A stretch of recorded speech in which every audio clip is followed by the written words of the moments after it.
Chazak ou Baruch, Mevorach Mipi Elyon, nous allons exceptionnellement ce matin quitter les lois de Pessah pour parler de quelques nekudot pour la prière que nous avons Bezrat Hashem. Hormis le fait que chaque juif se doit de prier en minyan à la bête à Knesset, Beit Lahavut Gdola, c'est-à-dire avec beaucoup d'enthousiasme et de joie. Il y a aussi des halachot en ce qui concerne Bezrat Hashem Itbarach, le comportement à la bête à Knesset dans la prière. Dogma, on est déjà revenu sur ça plusieurs fois. Quand le Hazan dit dans la Chazara Amahazir Shechinato Letzion, il est très important de répondre Amen, pas un Amen discret, ni un Amen humble, un Amen de volonté. Amen. Deuxième chose, nous avons le Modim des Rabbanan. Modim anachnu lach shataou. Halacha chayav la'amod. On ne peut pas dire Modim anachnu lach et faire comme si que nous allons faire le pas de nous lever et on reste assis. C'est assour. Les filles halacha hayav la'amod bimlo komato. Il est obligé de se tenir debout et de l'ishtahavot pour dire le modim des Rabbanan. Quand on rentre dans la mida, vous avez remarqué qu'il y a un moment où on doit embrasser les tefilines du bras et les tefilines de la tête. Quand on commence Yotzer Or, on embrasse les tefilines du bras. Et avant de dire Baruch Ata Hashem, Gal Israël, avant de le dire, on ne dit pas Baruch Ata Hashem, Gal Israël, on embrasse.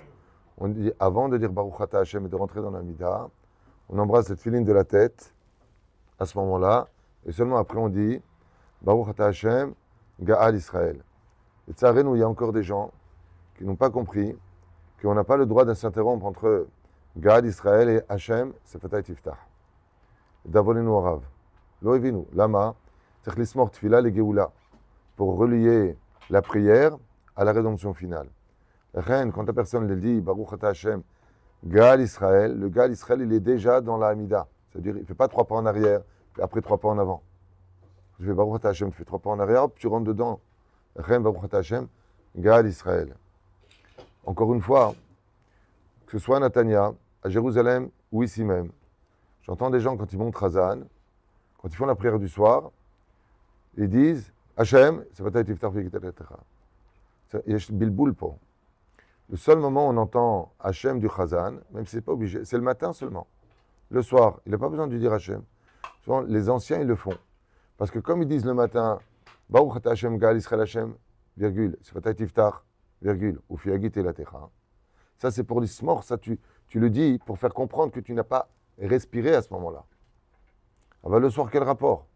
Ou mincha, quel rapport? Dans le Midat, on entend certaines personnes âgées, Hachem, tu vas être bijoumat, quel rapport? Le fait que tu le dises le matin, c'est pour Ismor Geoula, la Geoula. Aval ni mincha ni arvit, il y a besoin de faire ça. Pour ne pas stam dire des choses ou faire des choses, et ça démontre que les gens ne comprennent pas le pourquoi des choses. Ils disent, alors comme je le fais le matin, je le fais le soir. Un je finirai avec un enseignement très important de Maran, Rav Ovadia Yosef, pendant le Birkat Kohanim. Il y a un noussar que les Algériens avaient l'habitude de dire, que vous retrouverez dans le Pathalia aussi. Et là-bas, pendant que le Kohen il fait la Birkat Kohanim, Yevarechecha, celui qui vient pour bénir, qu'est-ce qu'il fait? C'est pas le Kohen, le père par exemple. Il dit des versets pendant que le Kohen il parle. Asur, Bechlet, Minag, Otiot Gehinam. Assourd de faire ça, pour 2 raisons.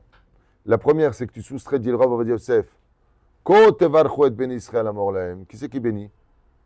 Le Kohen. Donc, qu'est-ce que tu es en train de parler, toi? Deuxièmement, il n'y a aucune obligation pour les enfants d'aller sous le talit du père. C'est un minag be'alma. Un minag. Il n'y a aucune obligation. Reste à ta place. Le Kohen, il bénit. Seulement, comme le minag, il est beau. Pourquoi il est beau, ce minag? Parce que des fois, le tsarino arabe, l'un, il est fâché avec l'autre. Une preuve d'ardoute. Alors les enfants, ils vont sous le talit du papa. Ce que fait le père, il les couvre. Enfin, c'est pas lui qui parle. Il doit se taire absolument. Il ne doit pas dire ces phrases-là. On lui dira, on va dire Yosef, il faut retirer ça de la synagogue, ces papiers-là que tu donnes aux gens, shalom, shalom, kol advarim ale. Bijulma, c'est le Kohen qui bénit. C'est-à-dire que si tu fais ça, toi, de ton côté, c'est que tu estimes que la Birkat Kohanim, dans la Parashat Nasso, elle n'a pas toutes les brachot nécessaires. Qu'est-ce que tu es en train de rajouter? L'autre, c'est fond de Tigroun. Minag lotov la sot. Et pour finir, j'étais à Natania, il y avait, Baruch Hashem, contrairement à ici, beaucoup de Kohanim là-bas. Et je vois que les gens se réunissent. On aurait dit une équipe de rugby comme ça. Aval Masheken, je crois que met en garde. Si tu donnes ton dos au Kohen, tu donnes le dos au Kohen, en fissat bracha alav. La bracha du Kohen, elle ne vient pas sur lui. Si tu es sur les côtés, elle vient. Si tu es en face, elle vient.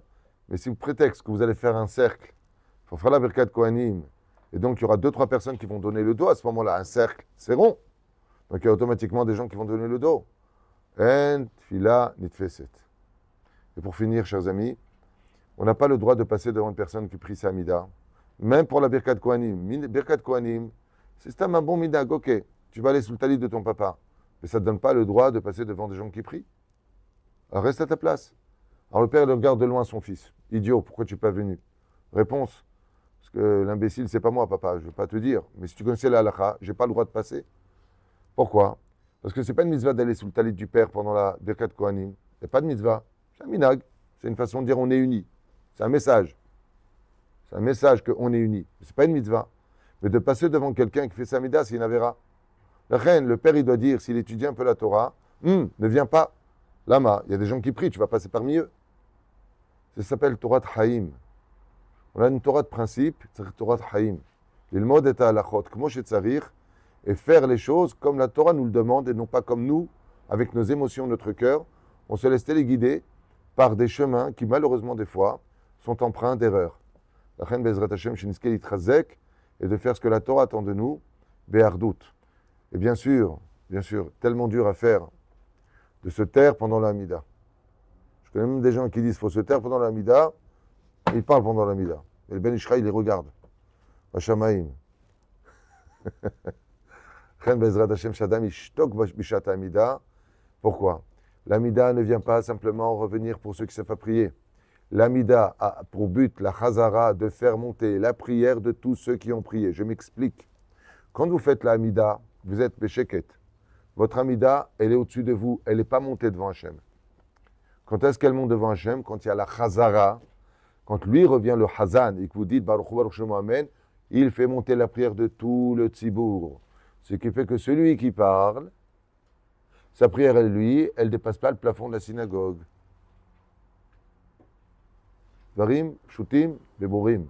Ayen, Beilchot, Ben Ishraï, paracha de Mishpatim, là-bas, Umvarer, Akol, les filles, Arizal, et comme les filles Halacha. Baruch Adonai Leolam, Amen, Amen.